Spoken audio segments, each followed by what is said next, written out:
Hello everyone. Welcome to the lecture titled Globalization and Historical Process in Indian Context.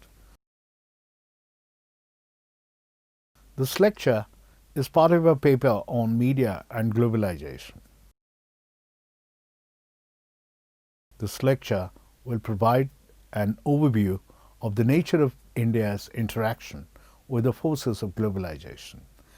Before doing that, the lecture also will comment on the paradoxical nature of globalization as a phenomenon. We know that the word globalization basically refers to greater integration of the globe and connectivity engendered by technologies of communication.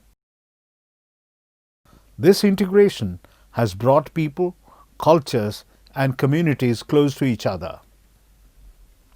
The history of this integration may be considered to be around 2 centuries old and treated as coterminous with capitalism and industrialization.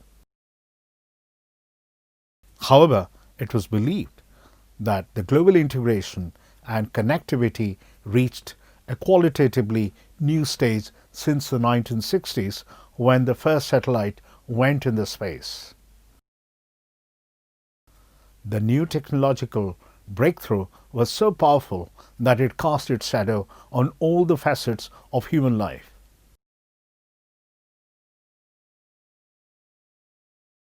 A clear and crisp understanding of globalization precludes us because of its deceptive nature.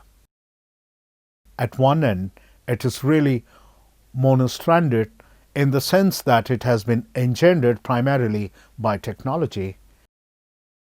In this sense, it may be considered a product of modern scientific technological initiatives.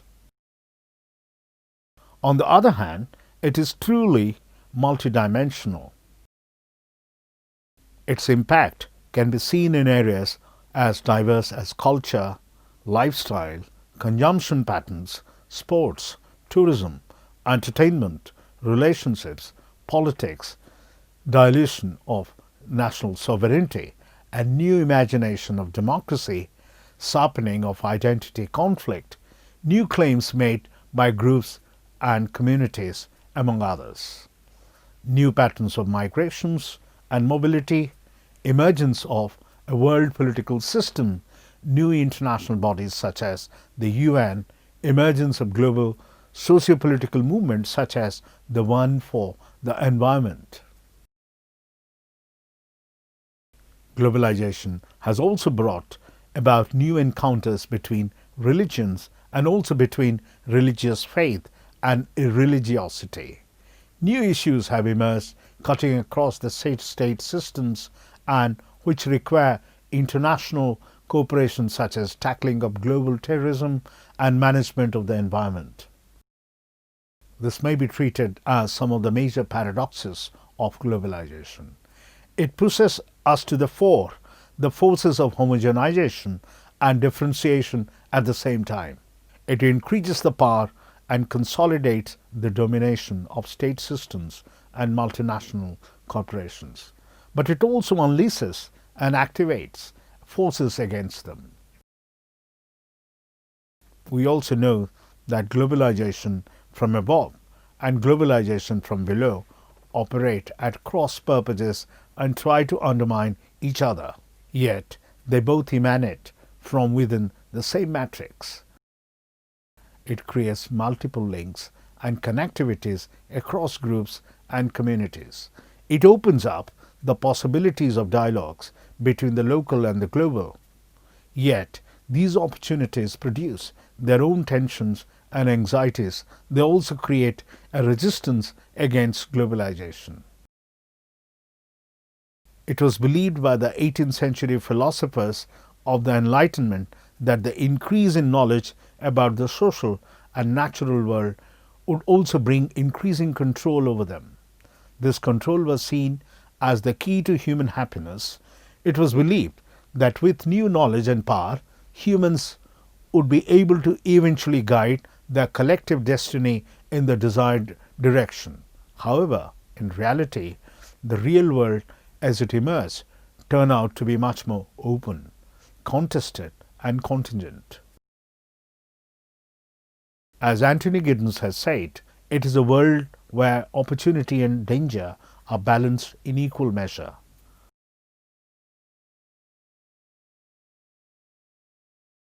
One way of unraveling the multiple paradoxes of globalization is to see it as sui generis, automated and a self-driven phenomenon.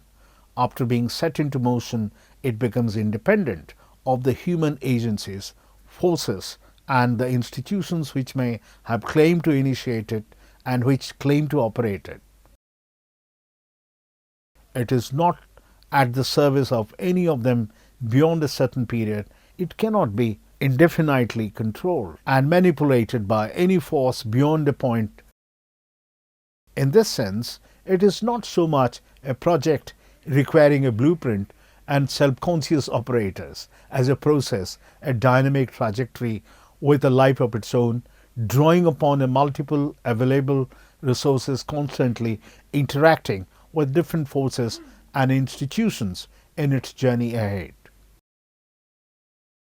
One definition of globalization identifies it as a social process in which the controls of geography on social and cultural arrangements recede, and in which people are becoming increasingly aware that they are receding. It has been argued that globalization stands at the intersection of two crucial binaries, modern versus pre-modern and West versus the rest. The two binaries are not identical. They are not wholly distinct. Either globalization is a concept whose meaning is quite entangled with few other concepts such as modernity, postmodernism, post-industrialism, and so on. However, whereas the concept of modernity has been elastic enough to lend itself to conceptual modification such as alternative modernity, multiple modernities, and also society-specific modernity such as Indian modernity, European modernity, and so on. However, no such permutations, hyphenated combinations have been applied to the concept of globalization. We do not hear of concepts like Indian globalization or alternative globalization or even multiple globalizations. It would appear that there is something truly global about globalization. It is understood to be such a huge, all-pervasive phenomenon that there cannot be an alternative to it. We cannot pluralize the phenomenon by using the concept multiple globalizations. All the possible pluralities are easily subsumed within globalization. There is but one globalization. The point now is to understand it without either questioning it or endorsing it.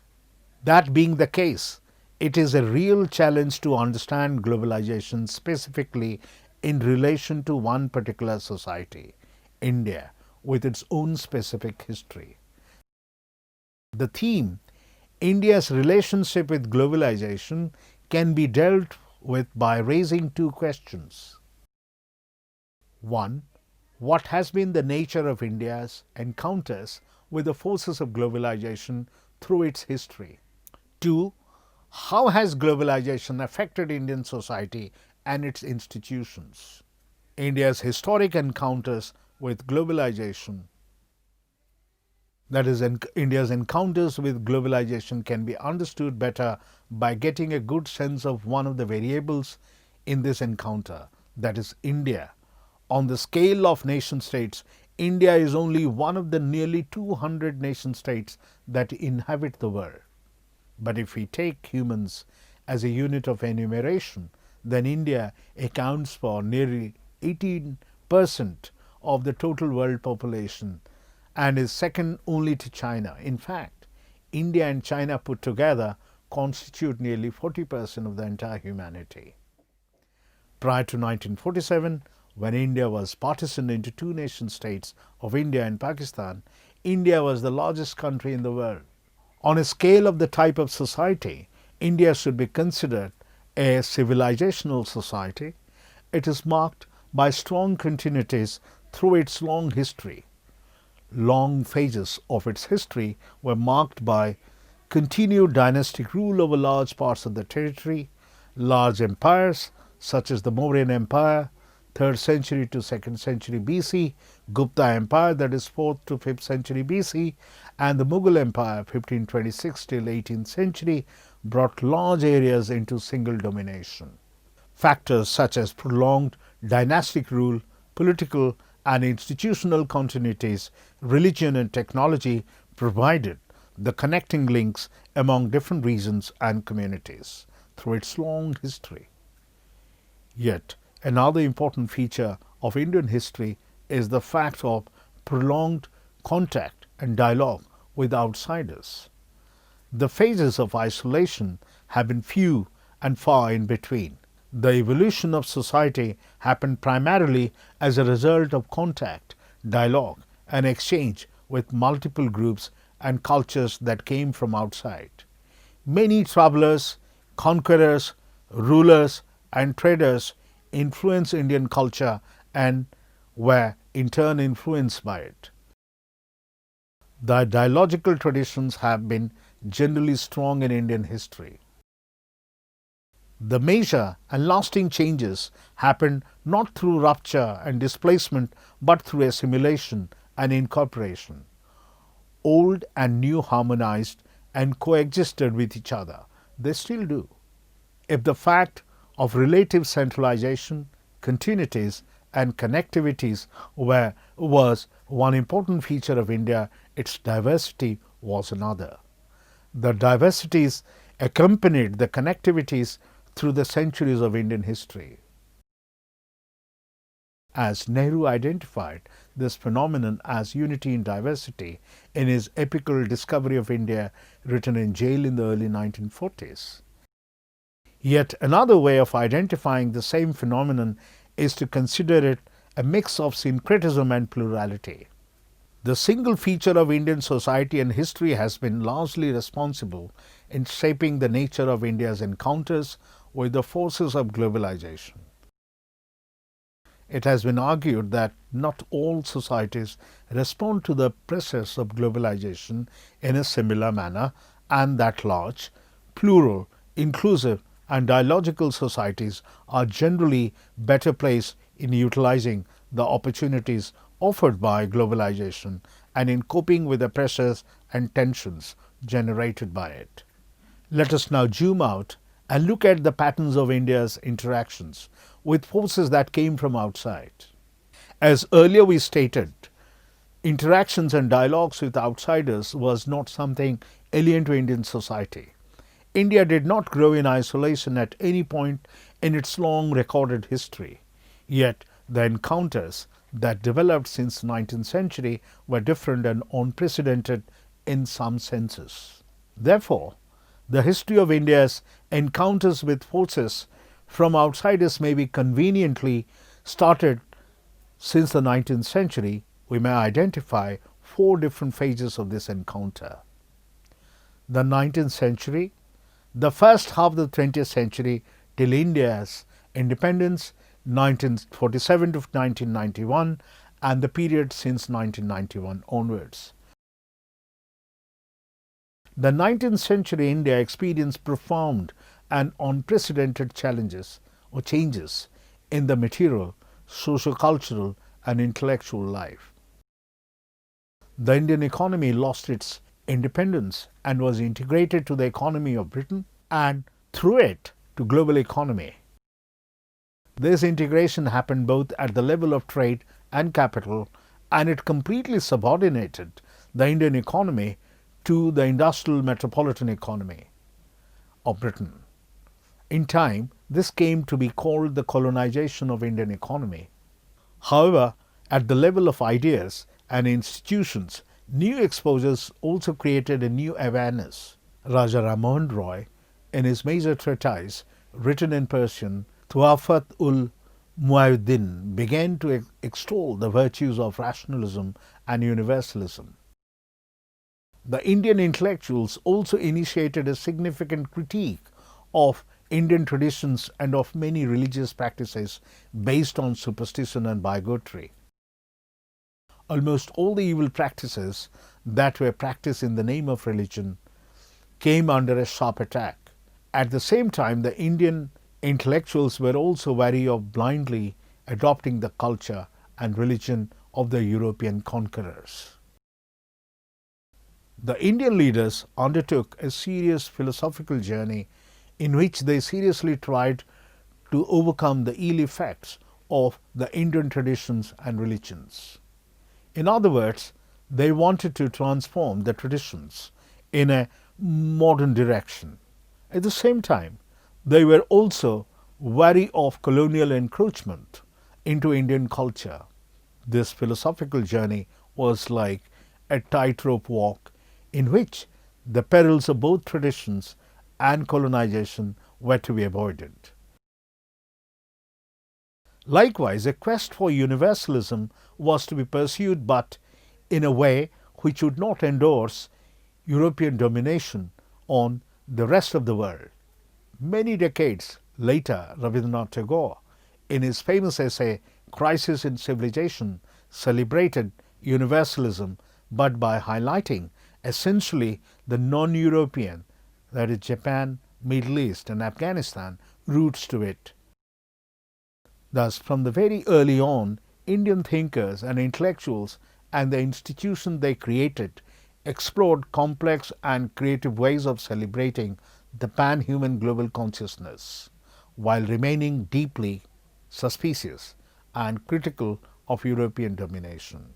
This was an important feature of Indian response to forces initiating a global integration. In the second half of the 19th century, this trait found a much sharper and fuller expression. The new generation of Indian intellectuals, led by Dadabhai Naoroji among others, openly began to highlight the desirability of a modern industrial economy and its entire paraphernalia: banks, insurance, industries, global trade and capital.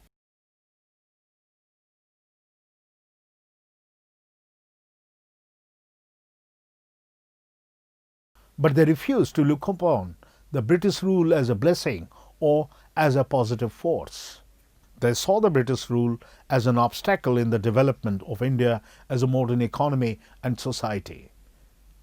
So, celebration of modern economy based on science and technology and a sharp criticism of the agents who brought it to the Indian shore was a part of the complex ways in which the Indian intellectuals responded to the initial forces of globalization.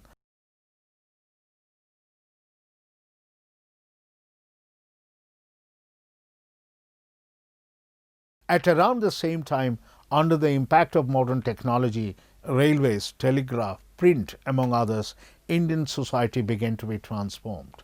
Urbanization, occupational mobility, social dislocations and disparities all began to be experienced by the Indian society. Leading sociologist S.C. Dubey has highlighted these aspects in his seminal work Social Change in India. Indians were quick to take to the print. The number of printed journals and periodicals increased manifold during the second half of the 19th century. Interestingly, print was used as a powerful medium through which the British rule and its institutions were subjected to a sharp critique, thus celebrating modernity and opposing colonialism and imperialism became an important component of Indian response to the 19th century forces of globalization. The same trend continued in the 20th century also. Indians launched a powerful anti-imperialist struggle against British imperialism under the leadership of Mahatma Gandhi. During the course of the struggle, every effort was made to reach out to political and ideological forces outside India. Indian national movement was perhaps the only anti-imperialist struggle that developed its own foreign policy and that was completely opposed to the foreign policy of the British rulers. The Indian national movement upheld the right of all colonies for self-determination and opposed European domination everywhere. The early founders actually worked towards a unity of all colonial countries of Asia and Africa suffering under European domination. During the Second World War, that is during 1939 to 45, Gandhi developed an interesting habit of reaching out and making direct appeals through letters to the people of China, Japan, and America. He even wrote a letter to Hitler urging him to prevent the war, which may reduce humanity to a savage state. The national movement consistently took a stand on the Spanish Civil War against fascism and also against Japanese encroachment into China. Nehru was known for his international commitment. However, in their endeavor to connect to the world outside, the Indian leaders took great care to make a distinction between what may euphemistically be called the baby and the bathwater. They reaffirmed their commitment to the values of secularism, rationalism, and universalism, but they also maintained the fiercest opposition to imperialism and colonialism as aspects of European domination. In other words, they did not throw the baby with the bathwater. They segregated the two, rejected the bathwater of European domination, and fully adopted the baby of the universalist values of the Enlightenment. Perhaps the simplest and yet the most powerful expression of the global commitment came in early 1947 when India, still a British colony, decided to host the Asian Relations Conference in Delhi. Gandhi, who was present at the conference, dreamt of one single world as the most desirable scenario of the future. He said in his speech, "I will not like to live in this world if it is not to be one. I should like to see this dream realized in my lifetime. I hope that all the representatives who have come here will strive their level best to have only one world. They will have to think out ways and means for achieving this goal." The next phase of India's encounter began immediately after 1947. As an independent and sovereign nation state under the leadership of Nehru, India began to reach out to the world outside. The economic policies of the new nation states were marked by self-reliance and restrictions on the entry of global capital. However, at the level of politics and diplomacy, we find it began to fashion a new international role for India. Opposition to any form of colonialism, non-alignment in the superpower rivalry, and working for greater global cooperation were some of the features of the way independent India began to relate to the world outside. While commenting on the nature of the new global order and India's role in it, you can say that a speech Nehru that was delivered after the interim government was formed in September 1946. The world, in spite of its rivalries and hatreds and inner conflicts, moves inevitably towards closer cooperation and the building of a one world commonwealth. It is for this one world that free India will work, a world in which there is the free cooperation of free people and no classes or group exploits another." Unquote. These were some of the words that remain as the cornerstone of India's relationship with the world outside. Transformations in Indian society, that is, in the period after 1991, in which the Indian society has become closely entangled with globalization. The society as a whole has experienced an unprecedented transformation. Never before has the pace of change been so rapid. These changes are connected to the new economic policies adopted by the Indian state in 1991. The new policies sought to restrict the control of the state in the economic activities and also to integrate the Indian economy with the global economy. To take one example, 3 major acts of withdrawing state control in the 1990s really galvanized the society, allowing private actors in the telecom sector, private channels on the television, and private players in airlines, all within space of 1 year, tremendously increased the reach of all the 3 to large chunks of the population. The last 3 decades have exposed the Indian society and its people frontally and directly to the forces of globalization. To put it briefly, the following things have happened. By the late 1980s, the Indian economy was in a state of deep crisis. It was felt that the only way out of the crisis was to open up the economy, liberalize it, encourage private initiative, and also connect it to the global market. This required fundamental changes in economic policies and in the allocation of resources. The results of the new policies began to show up in a decade's time. The size of the economy increased tremendously. The new changes brought about growth and new opportunities, but they also resulted in increasing disparities between the rich and the poor. It was clear that the benefits of new economic changes were being distributed quite unevenly. The critics of globalization called it the predatory phase of capitalism, which would inevitably edge out the poor and also deprive them of whatever protection they could expect from the state. The new changes were not confined to the urban areas and classes. They also entered the villages and began to transform the rural economy and society. This imparted dynamism to the rural areas but also rendered them socially vulnerable. How did Indian society cope with such new changes? There is no doubt that different groups have made full use of new opportunities. But the unevenness in the distribution of new benefits has also created resentment against globalization. On a very cursory observation, the following trends can be noticed. There have been changes in lifestyle, consumption patterns, cultural practices, and also in the observation of religious rituals. The entry of the electronic media and the market forces have altered rural life very significantly.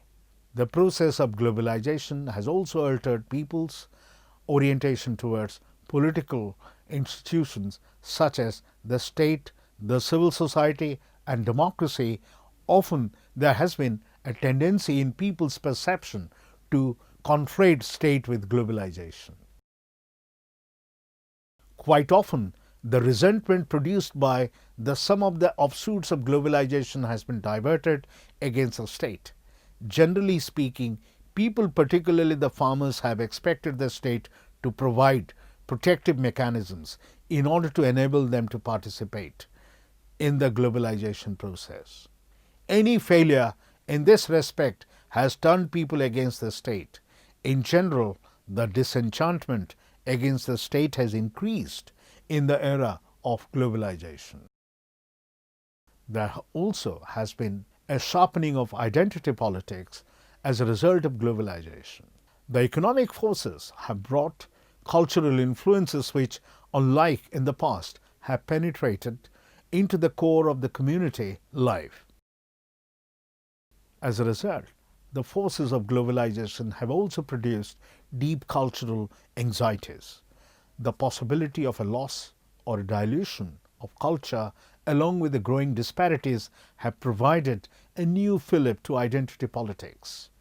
The age of globalization in India is also the age of sharpening of identitarian concerns. So it is clear that the changes brought about by globalization have both integrative and disruptive potentials. Spread of the market network, communication revolution, increase in the size and importance of the middle classes, economic growth, spread of democracy, and the diffusion and penetration of the party politics to the local level all have integrative potentials. At the same time, increasing disparities, unevenness, dislocation, cultural anxieties, and identity politics are quite capable of tearing apart of the social fabric. Globalization contains both cohesion and disruption in its own. However, it has been argued that certain features of Indian society may enable it to cope with the pressures generated by globalization. The diversity and syncretism contained in the social structure may enable it to work towards an adaptive reconciliation with the forces of globalization. Also, the democratization of the society and its extension to the rural areas has also created an empowerment of the people. As a result, people have resorted to the democratic opinion in their engagement with globalization. However, it is still early to predict the full force of social effects unleashed by globalization. But we may still end on an optimistic note, quoting a sociologist, Professor Yogendra, saying, "The linkages, both visible and invisible, defining the cultural interdependence among communities and regions in India which have existed historically, reinforce instead of threatening the national identity." These bonds seem to become stronger as India encounters the forces of modernization and globalization. We can now sum up what we have learned in this lecture. This lecture has tried to make the following points. Globalization needs to be understood as an all-encompassing, comprehensive phenomenon containing within it all the pluralities and contradictions. These contradictions are of the very essence of globalization. Some of the essential features of Indian society have placed in a position of advantage in its engagements with the forces of globalization. Large size, historic continuities, plurality along with syncretism, and a long tradition of dialogue with outsiders have all created accommodative spaces within society. These spaces have been the major institutional reservoirs in India's encounters with the forces of globalization. Since the 19th century, Indian leadership adopted a very complex approach towards all exogenous influences. On the one hand, they welcomed and endorsed the ideas of enlightenment such as rationalism, secularism, and universalism, but they firmly rejected imperialism and colonialism as aspects of European domination. Thus, they welcomed the positive and progressive trends emanating from Europe and rejected forces of domination. After India became independent, the leaders fashioned a new role for India at the global arena. As India was projected as a country committed to anti-colonialism, independence for all countries, and global peace and cooperation. At the level of politics and diplomacy, India remained committed to a global world order based on freedom, peace, and harmony. It was, however, after 1991 that Indian society was fully exposed to the forces of globalization. The new developments affected the political, economic, and the cultural lives of the people. They also penetrated into the villages, significantly altering the rural lives. It is difficult to make an assessment of the overall impact of the new changes as we are still in the midst of the transformation. However, the new changes unleashed by globalization have brought both the integrative and the disruptive forces to the surface of society. New economic opportunities, extension of market networks, increase in the size of middle class, and greater democratization have the potentials of integrating in Indian society. But unevenness and disparity and cultural anxieties and a sharpening of identity politics are quite capable of tearing apart the social fabric. It is still early to conjecture which of the two influences, integrative or disruptive, will be the dominant element in India's tryst with globalization. This brings us to the end of the lecture. We hope that you enjoyed the present lecture. For more information, please refer to the e-text of the lecture and attempt all the questions given in the end. For further study, do go through the extended reading list provided with this lecture. Thank you.